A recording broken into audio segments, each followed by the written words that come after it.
देखो, बलराम जी किसके अवतार थे? शेष जी के अवतार थे।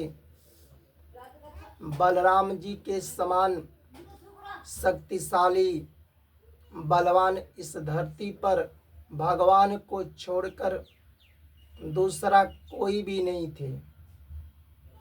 भगवान के ही अंश है शेष जी। देखो,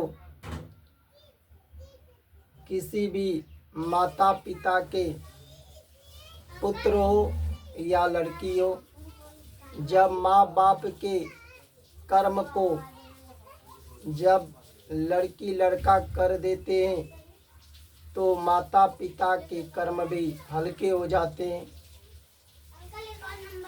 माता पिता भी सोचते हैं हमारे कर्म को हमारी लड़की लड़का कर देते हैं।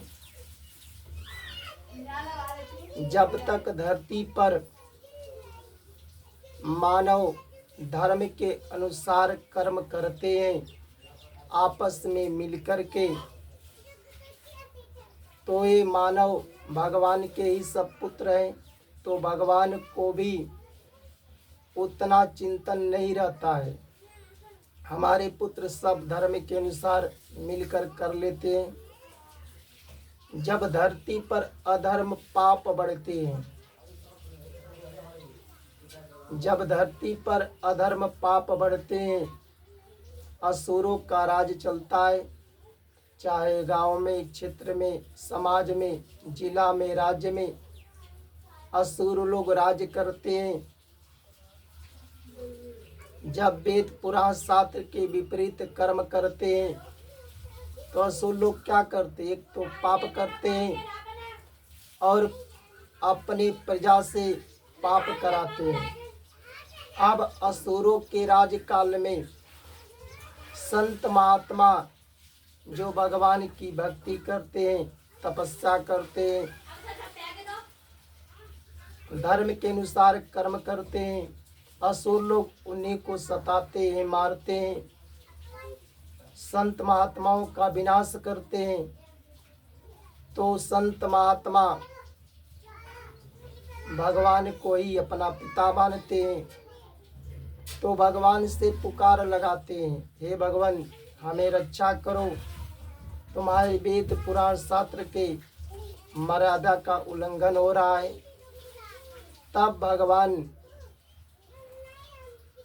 संत महात्माओं की बात को सुनकर उनकी रक्षा करने के लिए अपने वेद पुराण शास्त्र को बचाने के लिए भगवान का धरती पर अवतार होता है।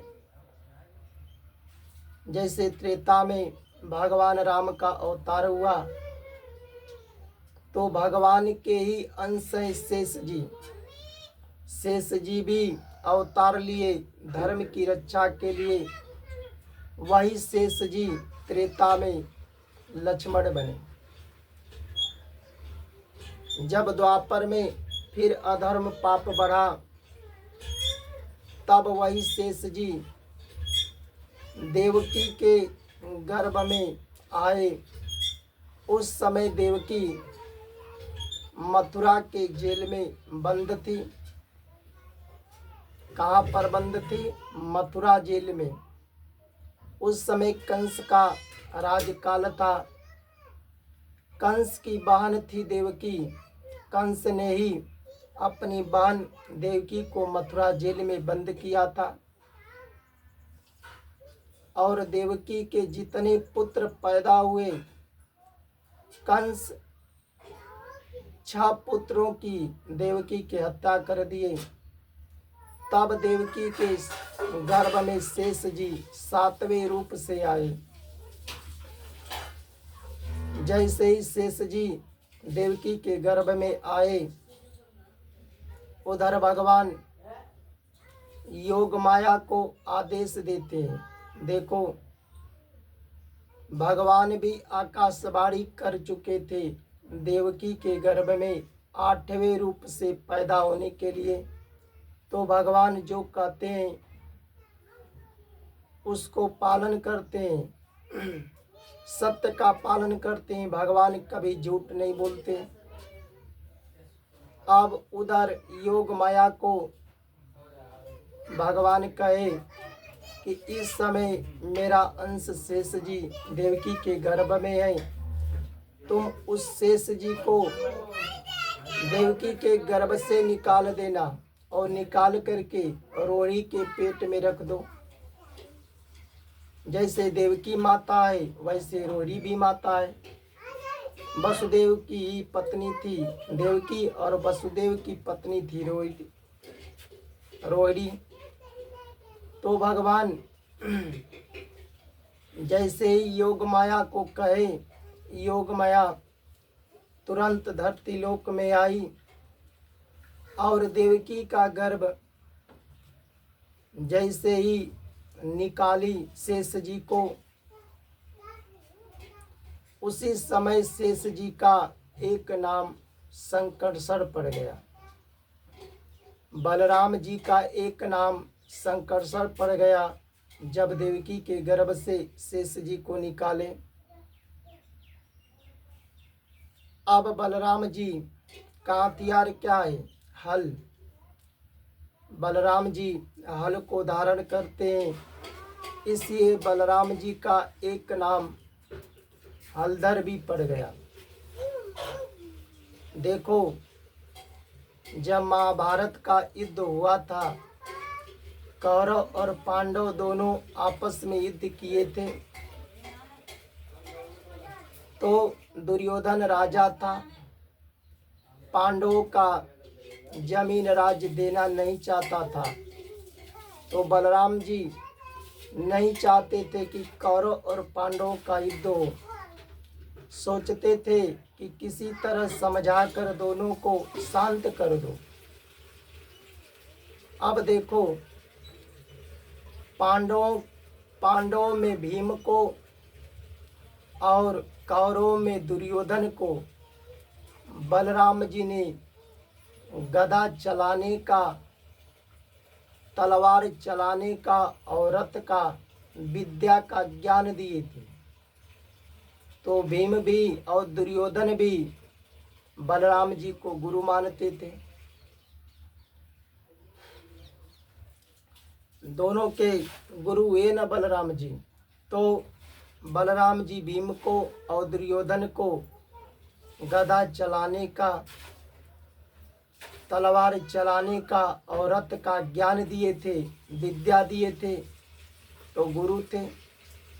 अब इधर देखो, किस भगवान के मामा थे कंस, पर कंस असुर था। कंस ने कृष्ण भगवान को और बलराम जी को मारने के लिए उन्मत्त और मतवाले दैत्यों को भेजे कि जा कर के कृष्ण भगवान का, बलराम जी का वध कर दो। तो सबसे पहले धेनुकासुर को भेजे। जैसे ही धेनुकासुर आए कृष्ण भगवान बलराम जी को मारने के लिए, तब बलराम जी धेनुकासुर का मार दिए। धेनुकासुर यमलोक को चले गए।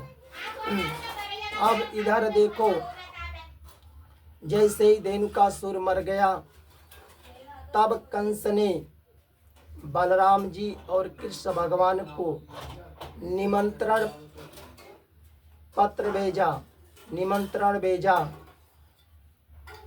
जैसे ही निमंत्रण भेजा कंस ने, कृष्ण भगवान और बलराम जी दोनों कंस के पास गए। कंस के जैसे ही पास गए, उस समय बलराम जी कंस के जितने पहलवान थे, पहलवानों से भिड़ गए और सब पहलवानों को बलराम जी मार दिए। सब खत्म हो गए, सब यमलोक को चले गए। इधर देखो, जब बलराम जी कंस के पहलवानों को खत्म कर दिए, इधर महाभारत का युद्ध होने वाला था। बलराम जी नहीं चाहते थे कि महाभारत का युद्ध हो। कौरव और पांडव दोनों परिवार से ही थे, परिवार के ही थे, पर दुर्योधन राज्य देना नहीं चाहता था पांडवों का। तो दुर्योधन पर बलराम जी भी दुखी थे, पर बलराम जी सोचते थे कि किसी तरह कौरव और पांडव दोनों को समझा दो ताकि यह युद्ध न करे। पर वो तो कर्म के अनुसार विधि का विधान है। भगवान सब कुछ जानते ही है। अब इधर जब महाभारत का युद्ध होने वाला था, उससे पहले ही बलराम जी तीर्थ यात्रा पर चले गए थे। महाभारत का जब युद्ध हुआ, शुरू से और लास्ट तक केवल कृष्ण भगवान थे। पांडवों की तरफ से अर्जुन का रथ हाँक रहे थे, पर बलराम जी महाभारत के युद्ध में नहीं थे, वह तीर्थ यात्रा पर चले गए थे। पर जब महाभारत का अंतिम चरण चल रहा था, कौरव और पांडवों का युद्ध अंतिम चरण पर था। पांडवों के तरफ से भीम और कौरव के तरफ से, कौरव तो सब मर गए थे, बस दुर्योधन बचा था। अब युद्ध चालू होने से पहले ही बलराम जी आ गए। उसके बाद भीम और दुर्योधन का युद्ध चालू हुआ। जो भीम युद्ध चालू हुआ, जितना भीम गदा मारते थे,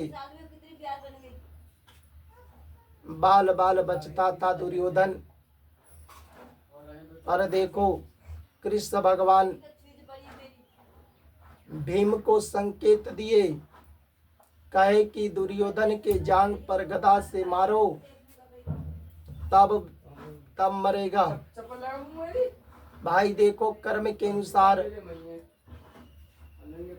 सबका विधि बना है, पर इस बात को तो भगवान जानते ही है।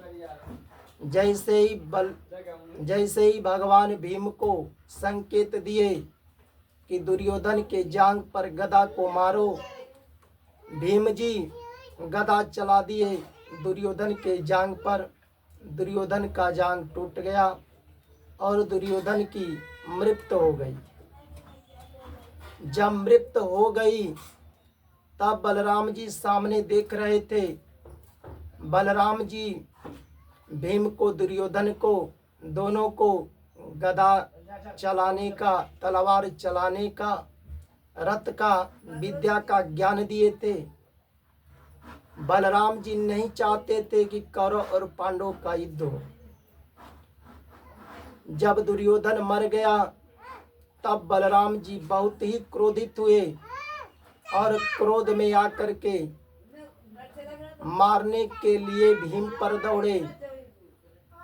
पर भगवान देखो, जिसका रक्षा करना चाहते हैं उसकी रक्षा हो जाती है। भगवान अपने भक्त का रक्षा करते हैं। न तो भीम बलवान था, मार सकता था किसी को, पर बलराम जी के आगे फूल की तरह था। बलराम जी पकड़ लेते तो उसका काम तमाम था। पर भगवान चतुराई से अब भीम की रक्षा किए, तब जाकर के भीम बचा। मरना तो सबको है धरती पर। भगवान भी आए मानव रूप में, वो भी गए। बलराम जी भी जन्म लिए, शेष जी के अवतार थे, वो भी शरीर छोड़ करके गए। अंत समय में बलराम जी ने अपने बलराम शरीर से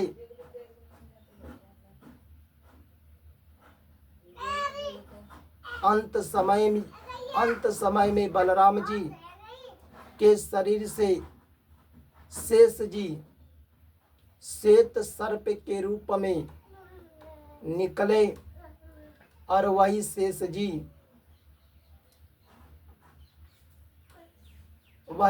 जी विष्णु रूप में परिवर्तन हो गए और विष्णु रूप से अपने शरीर को विलीन कर दिए। भगवान बलराम जी किसके अंश थे? भगवान के ही अंश थे, पर भगवान बलराम जी अंश हैं, भगवान अंशी हैं, तो भगवान में और बलराम जी में अंतर भी है। जय जय श्री राधे राधे।